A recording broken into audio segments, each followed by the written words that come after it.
Before we get on to the video, do me a favor and hit the like button, it greatly helps out the channel. Also, while you're down there, subscribe for more. Now back to the video. Lee couldn't help but grin. Here was Teeson arguing about his wasted time and compensation in front of him, who had to return to the military and was forced once again to do bullshit labor. Lee's silence further agitated Teeson. The aura he was releasing increased. He glared at Lee, questioning if he knew whose time he dared to waste. Lee called Teeson out, interrupting his monologue about how angry he was, and he asked him to stay in line. Teeson was taken aback by how brazen Lee was acting towards him, an S rank. Lee continued on saying that Teeson can spit all the bullshit he wants about his solitary training and his contribution, because it didn't matter to him. Looking back on his days in the military in his previous life, Lee expressed with an agitated look that if he had to be compensated fairly for all the time he spent fighting, then no reward would ever be enough. Teeson's eyes widened. He rushed at Lee, calling him a fucking lunatic. Teeson attempted to punch Lee in the face and Lee braced himself, but suddenly Catherine's voice could be heard calling out to Teeson. Teeson stopped his attack. He turned his head with a shocked expression on his face, and he saw Catherine and Kang Seok running towards them. Lee also turned his head towards his superiors with a shocked expression. As they ran, Catherine asked Teeson to explain what he was trying to do right now. Kang Seok also addressed the two. In a serious tone, he questioned what they were doing when the gate was already closed. Lee grinned, and he thought to himself that this was perfect timing. He grabbed Teeson's shield-like weapon, and he praised him for doing a good job. He expressed that it was an honor to meet the great tiger Mr. Han Teeson. Teeson was further surprised by how Lee was currently acting.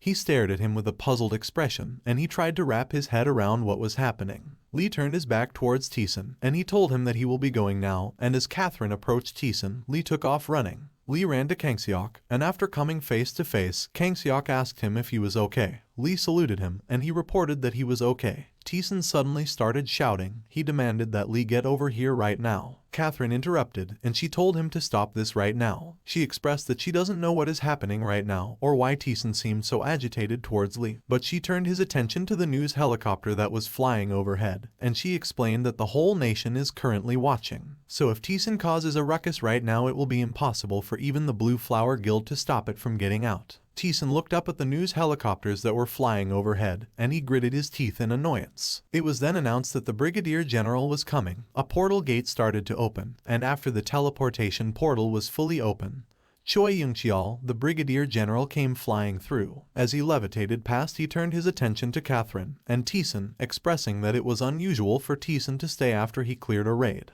Teeson glared at him, however Choi ignored him. He took another look at the two and finally he acknowledged Catherine's presence. He asked her if there was a problem since she was still here, and Catherine replied saying there wasn't a problem, and she expressed that she was just glad the gate closed without any casualties. Choi winked at Catherine, and with a cheeky smile, he expressed that if it's the Blue Flower Guild, then there must be no problems. As he said this, Choi emphasized the part about there being no problems. As Choi levitated away, Catherine looked at Choi with a distorted expression, and she thought to herself that he was a sly old man. Choi approached Kang Seok and Lee, and as he approached, Kang Seok saluted him. Since Choi had levitated away far enough, Catherine turned to Teeson, and she asked him why Seoul Station was in this condition. She was certain that their conditions stated for Teeson to clear the gate without any second wave damage. Teeson gritted his teeth, and he turned his murderous gaze away from Catherine.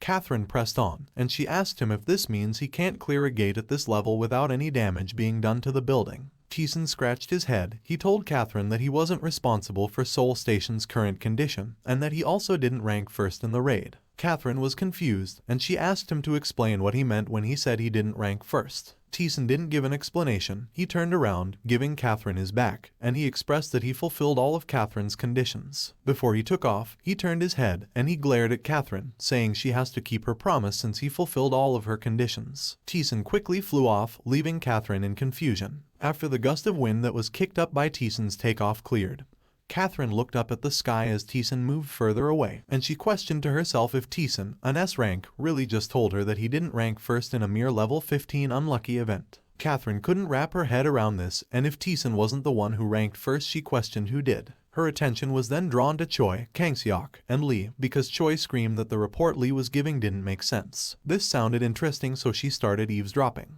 Choi stated that Lee's military records specify that Lee could control up to 300 grams of metal, but Lee's report just now suggests that he could control way more than that. Catherine quickly recognized Lee as the soldier from the cobbled gate. This increased her interest in their conversation. Choi continued on saying that unless the records are wrong, there is no way Lee should be classified as an F rank. Hearing this shocked Catherine. She couldn't believe what she just heard. With a smile, Choi expressed that Lee is an interesting fellow, and he asked Lee to walk with him while he gave a detailed debriefing. Catherine's head started to hurt as she was overloaded with surprises. She held her head, and she did her best to think of an explanation for what was happening here. As Lee and Choi walked, Lee shot a quick glance at Choi. Then he looked forward with a serious expression on his face. As he walked, he thought to himself that he should be on high alert because Brigadier General Choi is not a man to be trifled with. Choi's powers warranted him the reputation of a tactical nuclear weapon.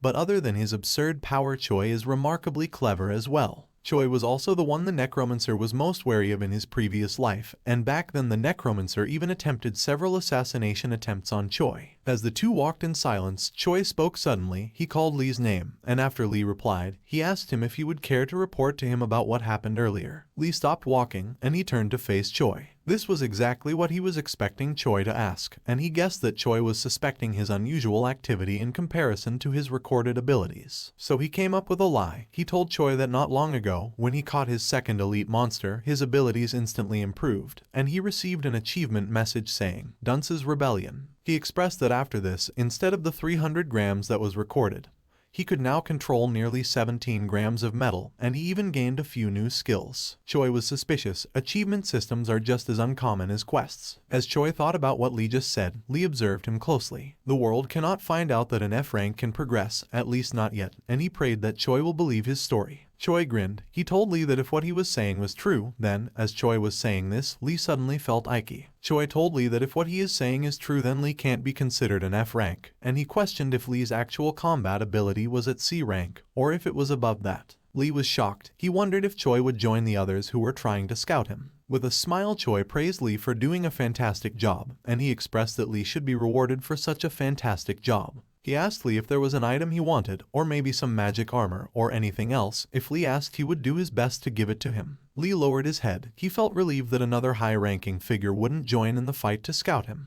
And since Choi said he could ask for anything, he lifted his head slightly, and with his signature grin, he expressed that there was a weapon he wanted. But it's just that he doesn't think even a brigadier general like Choi could give it to him. Choi chuckled a little, and with a pleasant expression he asked Lee to give him the name of this item, which even a brigadier general wouldn't be able to give as a reward. Lee expressed that it was one of Choi's treasured items, the hero rank item, Fail Not. Choi was shocked. He couldn't contain himself, and he burst out laughing. As he laughed his ass off, he says Lee got guts of steel, and after getting his composure, he gave Lee a light punch on his chest. And he expressed that Lee was great. He said that they should have a chat about the weapon once Lee gets another badge. He faced forward, expressing that for now Lee will get a special promotion as his reward. Lee thanked Choi, and as Choi levitated away he expressed that Lee was a lively lad. Lee looked onwards with a slightly disappointed expression as Choi levitated away. As he expected of that old chameleon, the moment the hero rank item was mentioned, Choi changed the subject in an instant. But Lee still felt relieved because he would be able to keep his ability to grow stronger hidden for a while longer. A few days later at the 3rd MT Brigade, in the 1st Battalion building, Lee received an update on the digestion of the Manon and Mackler's secret armor. The item was being digested with the Vivo furnace running at 150% efficiency, and there was 16 hours 20 minutes left to go until the item was fully absorbed. Lee laid in bed staring at the message that had appeared. He was annoyed that it was taking so long.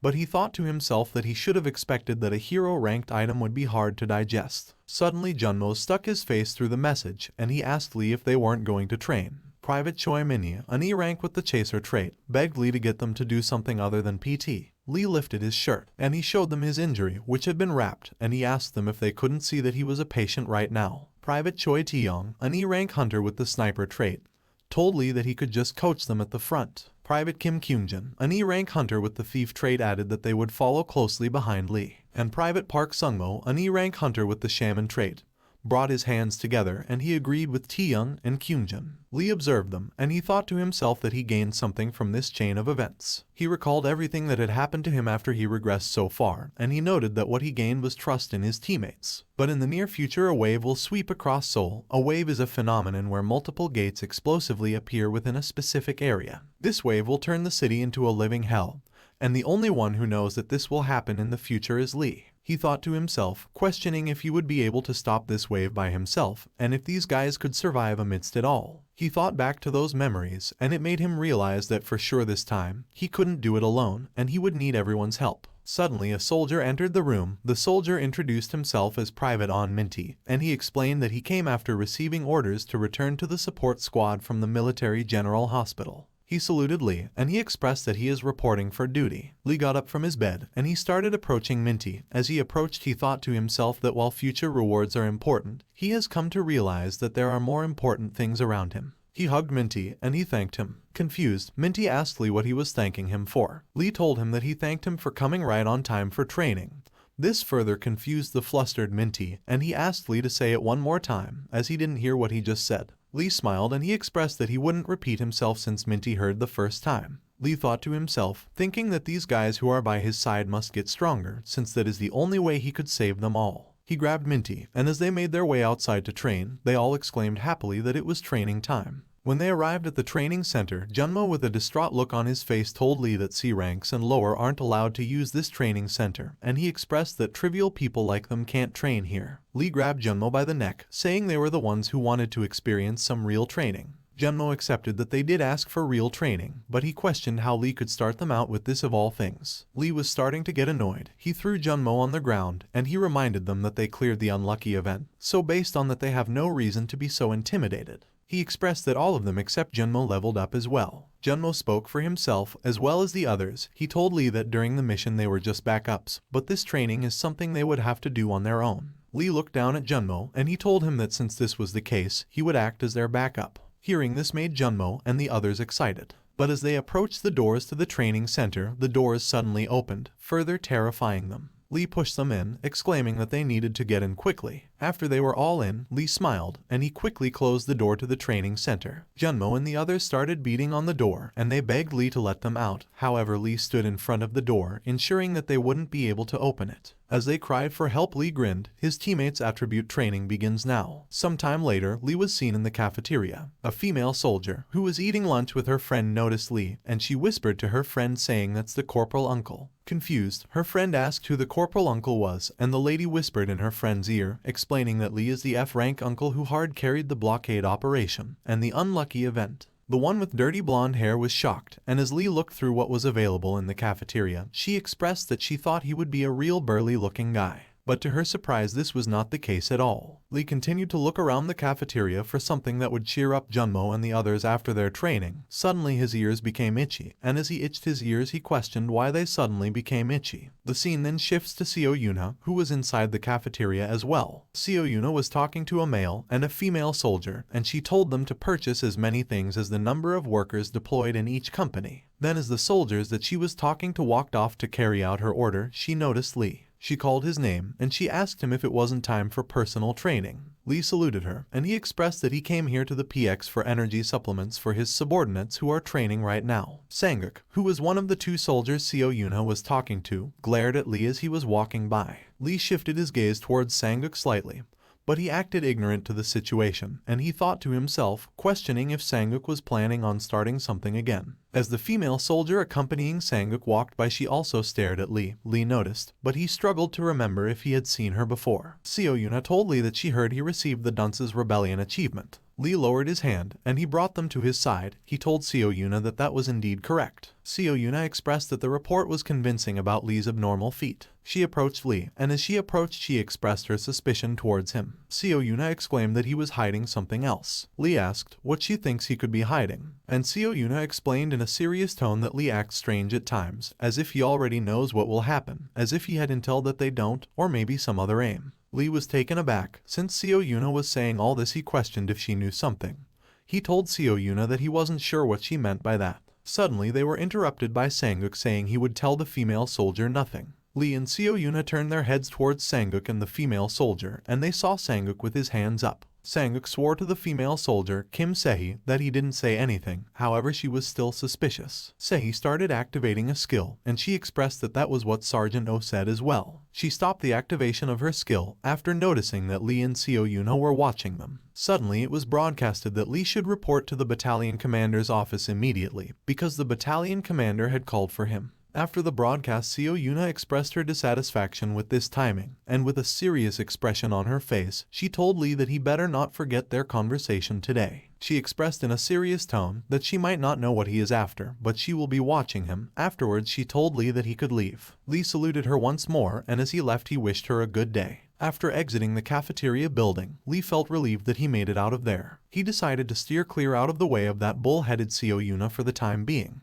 Lee's attention was suddenly drawn somewhere else. He questioned why the battalion commander was calling for him. It couldn't be the promotion ceremony because that was still a few days away. He made his way to Kang Seok's office, and as he approached, he heard Kang Seok's voice expressing that someone can't call this a test. Lee approached the door to Kang Seok's office, and as he knocked, Kang Seok continued on shouting that if this person sends them there, then all of his men will die. Lee was heard knocking, so Kang Seok told him to enter. Lee entered, and with a salute he expressed that he was here to report after being called. However, as he finished saying this, his mouth opened, and he gasped. To his surprise, Choi was also in Kang Seok's office. Choi turned to Lee, acknowledging that he was here. Kang Seok was about to explain why Lee was called to his office, but Choi cut him off, saying he would explain it to Lee instead. Suddenly his expression changed, and in a serious tone, he told Lee that a few days ago a red gate opened in the Shinram area. The Blue Flower Guild had the raid rights for it, but the annihilation of the Blue Flower Guild's 3rd raid squad was confirmed as of today, and the gate has been declared Trouble Rank 3. Trouble Rank 3. After 3 unsuccessful attempts to raid the gate, the organization is deemed to be lacking in capabilities, and 2 or more organizations will be required for a joint response. Lee was shocked. He doesn't remember an incident like this happening in his previous life. Choi explained to Lee that the gate has an entry limit of level 18 or lower and a 30 hunter limit. Choi then explained that he was told that it's a zombie dungeon, and once entered it was impossible to leave until the raid was successfully cleared.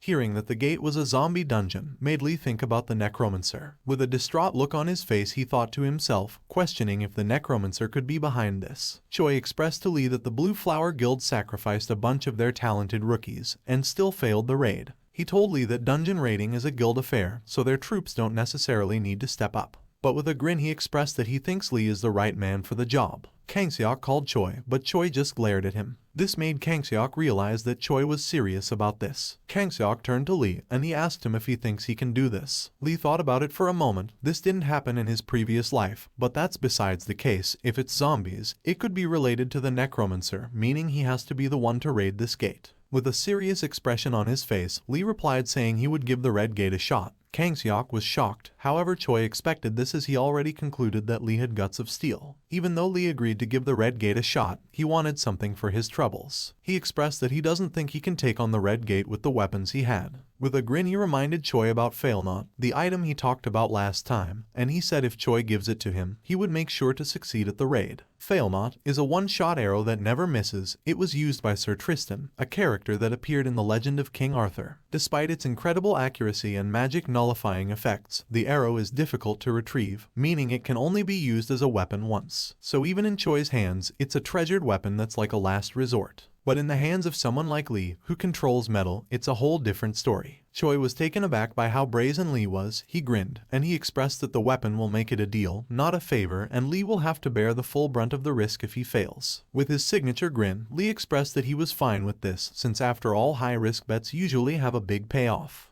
Thanks for watching. If you enjoyed the video, then hit the like button.